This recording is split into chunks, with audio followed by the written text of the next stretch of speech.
Genesis chapter 26.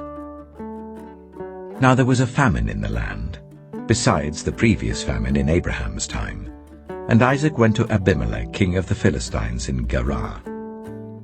The Lord appeared to Isaac and said, "Do not go down to Egypt. Live in the land where I tell you to live. Stay in this land for a while, and I will be with you and will bless you. For to you and your descendants I will give all these lands and will confirm the oath I swore to your father Abraham. I will make your descendants as numerous as the stars in the sky, and will give them all these lands. And through your offspring all nations on earth will be blessed, because Abraham obeyed me and did everything I required of him, keeping my commands, my decrees, and my instructions." So Isaac stayed in Gerar. When the men of that place asked him about his wife, he said, "She is my sister," because he was afraid to say, "She is my wife." He thought, "The men of this place might kill me on account of Rebekah, because she is beautiful." When Isaac had been there a long time, Abimelech, king of the Philistines, looked down from a window and saw Isaac caressing his wife Rebekah.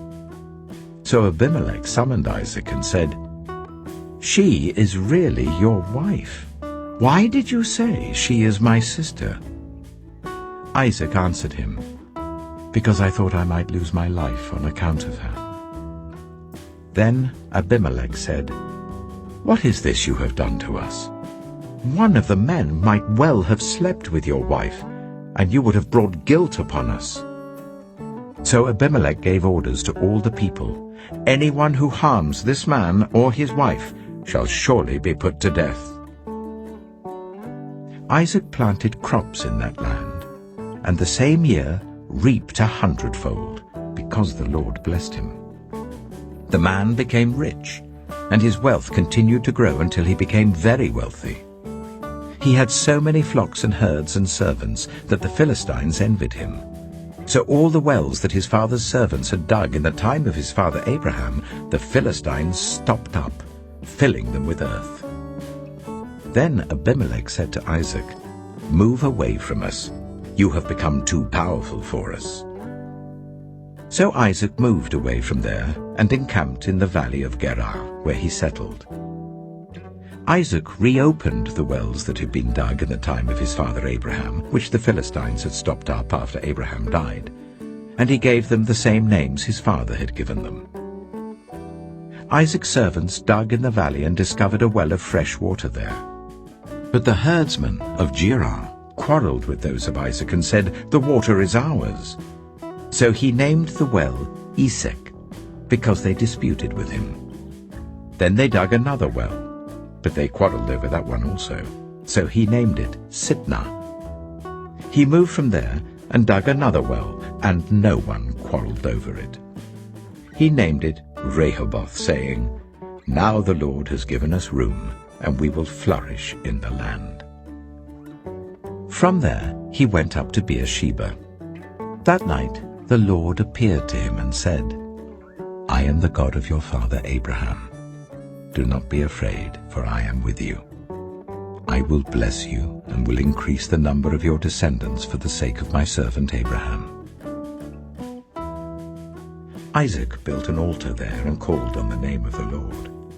There he pitched his tent, and there his servants dug a well. Meanwhile, Abimelech had come to him from Gerar with Uzzah, his personal adviser, and Phicol, the commander of his forces.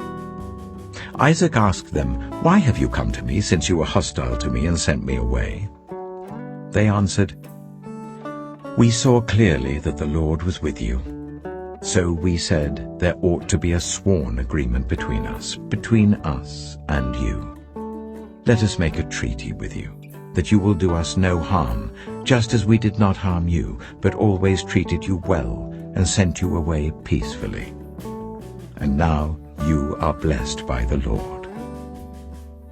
Isaac then made a feast for them, and they ate and drank. Early the next morning the men swore an oath to each other. Then Isaac sent them on their way, and they went away peacefully. That day Isaac's servants came and told him about the well they had dug. They said, "We've found water." He called it Sheba, and to this day the name of the town has been Beersheba. When Esau was 40 years old, he married Judith, daughter of Beeri the Hittite, and also Basemath, daughter of Elon the Hittite.